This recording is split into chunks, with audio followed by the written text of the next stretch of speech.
Waqt il-51 jum fil-ġuri ta' Jurgen Fenech mixli li kien il-moħħ wara l-qtil ta' Daphne Caruana Galizia fl-2017, il-prosekuzzjoni komplet u għalqet ir-replika tagħha fl-indirizz lill-ġurati. Fost oħrajn fis-seduta tal-ġimgħa ġie mtenni li l-fatti tal-każ igdbu lill-akkużat dwar laqgħat f'Jannar tal-2019 f'Kastilja u fil-Palazz tal-Girgenti laqgħa li kellu mal-Prim Ministru ta' dak iż-żmien Joseph Muscat. Fir-replika mill-avukat Ent Nivella mill-Uffiċċju tal-Avukat Ġenerali ingħad li Fenech gideb fix-xhieda tiegħu dwar il-laqgħa f'Kastilja għax mill-investigazzjonijiet li saru fuq il-mowbajl tiegħu joħroġ li dan kien imsiefer sal-11 ta' Jannar u l-unika darba li mar il-Belt kien fl-14 tax-xahar. Miċ-chats tiegħu ma' Dr. Muscat ukoll jirriżulta li l-għada il-Prim Ministru kien baklu jistaqsih jekk wasalx u jekk hux kollox sew.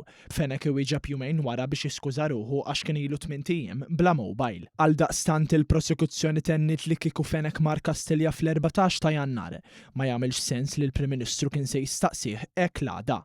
Din inkitboħra li Jurgen Fenech iridna nemmnu, tenna l-avukat tal-prosekuzzjoni. Meta rrefera għall-laqgħa fil-Girgenti Dr. Ent Nivella qal li Fenech qal fl-interrogatorju tiegħu li waqt ir-riċevimenti Dr. Muscat kien ħadu f'kamra u skontu kellmu dwar Melvin Thoma u jekk jaf daħx. Iżda anke hawn il-prosekuzzjoni qalet li minn barra li Dr. Muscat ċaħad dan fl-investigazzjonijiet. Iċ-chats ukoll juru li din gidboħra mill-akkużat bid-delitt. U semma l-messaġġ fejn Dr. Muscat staqsa lil Fenech jekk ħax gost. Bl-akkużat iwieġbu li iva, imma kien hemm wisq nies ħdejk u jien mistħi u allura kelli nitlaq. L-avukat Vella qal li jekk vera ltaqgħu f'kamra waqt dak ir-riċeviment, Fenech ma kienx jibgħat dak il-messaġġ. U stqar li wara 7 snin kien wasal il-mument biex Fenech jixed, iżda qal li x-xhieda tiegħu ma tantx qatet kurżitajiet u kienet waħda xotta. Staqsa wkoll għaliex Fenech ma baċ messaġġi jew ħoloq xi forma ta' evidenza li setet issostni l-innoċenza tiegħu fid-dawl li kien konxju li Melvin Thoma kienet jirrikordjah bilan li jimplikawh.